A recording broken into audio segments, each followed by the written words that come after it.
السلام علیکم ورحمت الله وبرکاته. اندرونو هغه کسان چې د ځان قام ولس او خاورې دپاره مبارزه کوي، یو څو ټکي باید په نظر کې ونیول شي. یو خو چې څوک کنځل بد ردې وایي د هغوی په کیسې کې نشي، ولې چې ته خو د ځان دپاره نه کوې، د ولس دپاره لګې، د خاورې دپاره لګې، او هر د ولس او د خاورې دښمن به ځان وښي، هغه به روزي مخالفت به کوي.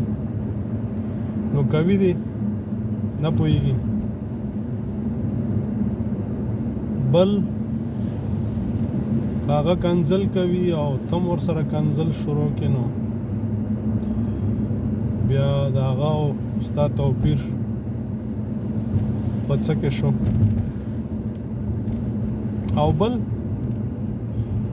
په دغه مبارزینو کې هم یو شی دی چې ټول سره پوهېږو.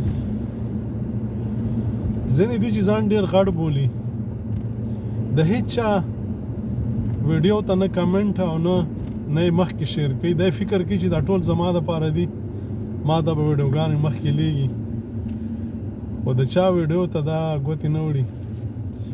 دا هم یو بد مرض دی.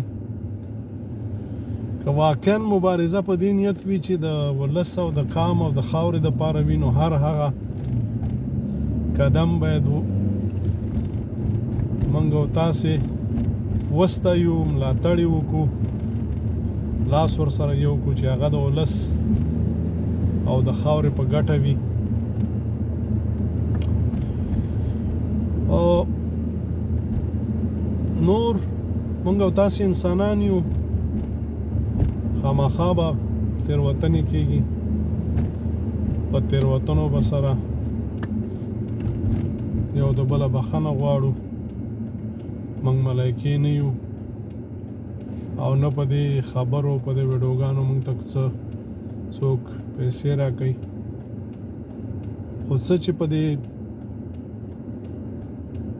سر کې موږ ته راځي او دا فکر کوو چې دا د ولس د دې خاورې په ګټه دي، هغه وایو، هغه ښې تاسو اورئ، هغه بدې چې دي مه یې منئ. الله مو ښاد و آباد لره.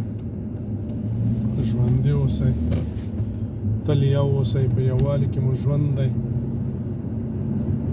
په یووالي کې مو بقا ده، سوکالي ده. او موږ او تاسو ټول د یو پلار بچي یو، یو ځان یو، یو قام یو، یوه وینه یو. منافقین، خاینین، دشمنان پردي به ځانونه وښیي، که څه هم زمونږ په ژبه خبرې کوي. یو د سمسیارو مه منئ، سمسارې بیا ډېرې شوي دي لرې او برې.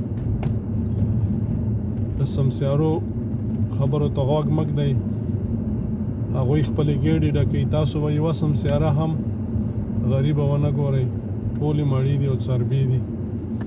هغوی نه غواړي چې دا قام په خپلو خپو ودرېږي، یو شي، او د پنجاب د استثمار نه ځانونه وژغوري.